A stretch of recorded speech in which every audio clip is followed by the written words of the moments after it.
Good day and welcome back to another DBZ Dokkan Medal video.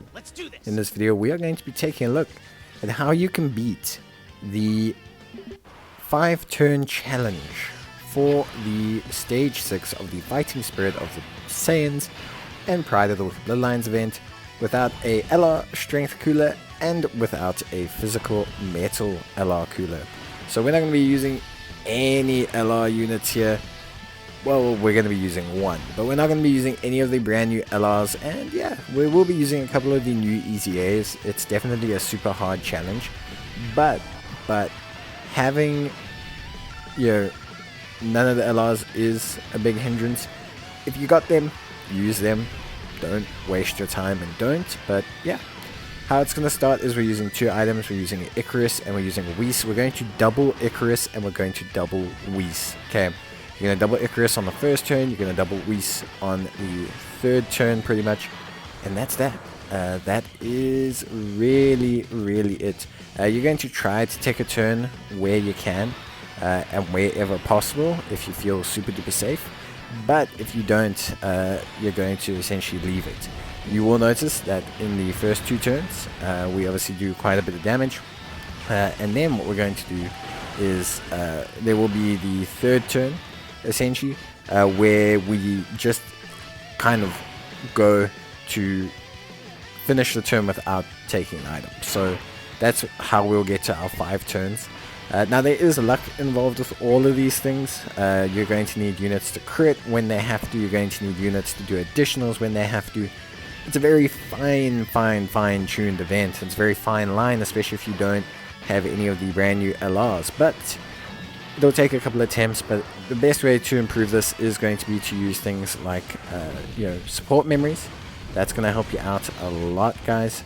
Support memories are going to very much improve your time. Even just the standard one from story events will help you out a lot, because like if you look at those things, 2% increase of 10% attack and defense is fantastic and will help you out in the beginning to get through the AGL phase.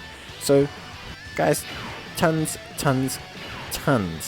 of things that you can do to improve your runs. So please don't, don't think that there's not stuff you can do. Gear is also important. Crit gear, additional gear, attack gear. Really orientate the team. The Whis, the double Icarus, the double Whis are going to take care of a lot of the defensive requirements.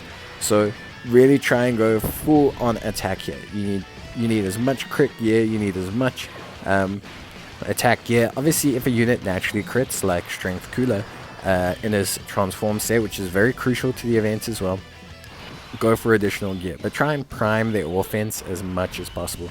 And I'm afraid to say it, but link leveling does unfortunately matter quite a bit. So yeah, in terms of the team build, you've watched it a little bit here, but it's pretty simple. We're using a Strength EZA Cooler as our lead. We are using a AGL Metal Cooler. We are using a Tech Final Form Cooler. We are using the LR Namek Freezer. We are then also using the Strength Cooliaser, and we are using a Physical Final Form Cooler. So that's our team, pretty much all offensive related. The Strength Coolers, you're going to transform immediately when you can. As soon as you can transform, you're going to transform them so that they have those guaranteed criticals. The AGL Metal Cooler is there to be a fantastic source of damage, but also our only unit that's under the boost pretty much. So he's one of the few units that can actually somewhat maybe a little bit tank here. So that's where he comes in.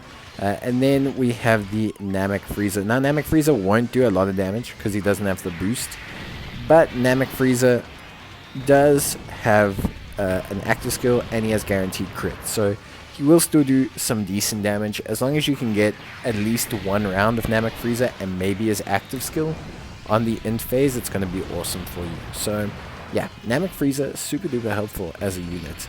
And then the Cooliaser, I couldn't get a super attack with him and I couldn't get any additionals, but his support does help, and his attack and defense do help as well. So if you can get multiple supers out of him, it's also really helpful. But what we do get is we get the transformation. Now the cool thing about transformations, they pause the turn timer. So not only are we currently paused on the turn timer, but our Whis is also paused. So this is the AGL Metal Cooler. The transform state doesn't do loads of damage. It's not like he's busting out huge attack stats, but he's going to do enough to just trim some of the fat off of the end phase. Now obviously this is where luck comes in. Yeah, I got lucky, I got the transformation at the correct time, literally at the perfect time. The transformation does also crit at some points. I get some lucky additionals at some points. There's a lot that goes on. So basically, to like kind of say there's no luck involved in this no LR run is a bit silly, but at the end of the day, I think it's definitely, like, it's doable, but it's so primed. Like, my team, majority of them are level 10 links. So when you're looking at this team, so many of them are level 10 links. It's insane. Then not only are they level 10 links, but I've put a ton of level 5, level 3 and higher equipment on these units. Like, so many of these units have level 5, level 3 equipment on. They have level 5 attacks, level 5 crits, level 5 additionals. They have the EX gear, you know, that's like level 5 crits and level 3 like attacks. And I've stuck primed equipment on these units as well to get this challenge done without the LRs. Having the LRs isn't going to make it super easier, like it's not going to make it a piece of cake, but it does help. And the reason is one, strength cooler obviously does huge damage, and then also obviously alongside that, the physical metal cooler is one of the few units that really helps with tanking the second phase. He helps with keeping you alive. There's a lot that's going on. But yeah, so we get to this point. Obviously, you know, we sit here and we have the like final turn, so to say. We need a bit of luck here. So ideally I would have had AGL Metal Cooler do 2 crit attacks. That would have been super helpful, but he doesn't. I don't even think he crits once. No, he crits. He crits? No, he doesn't crit. See, he doesn't even crit. So there's still room. It's not like we got the perfect run, but yeah, ideally you have AGL Metal Cooler double crit, and then you can have the Strength Cooler do all 3 of his supers. We get lucky in that he does indeed do quite a few super attacks, which is really what saves the run, him doing all 3 supers. If we had just crit on the AGL Metal Cooler, we wouldn't have relied on the very last unit of the very last turn. But either way, as long as it gets done, it's fine. Now, obviously, you kind of need the Tech Final Form Cooler. You need him to really crit here, because Tech units not going to do a lot of damage, and he does not crit here. In fact, we get an additional that is a crit, and that is how we win. So, very close call, but a great run. A lot of fun. Definitely challenging. That's why I say when people say, "Oh, yeah, boost doesn't matter," it's all lies. This required a ton of rainbow units, a ton of link level units. So many units here have a dupe, have 2 dupes, are rainbow, have link level 10s, and have the best gear in the game. And I made it off an additional crit by the final enemy. So, yeah, it's a very fine-tuned line, but it can be done. Do not need the new LRs.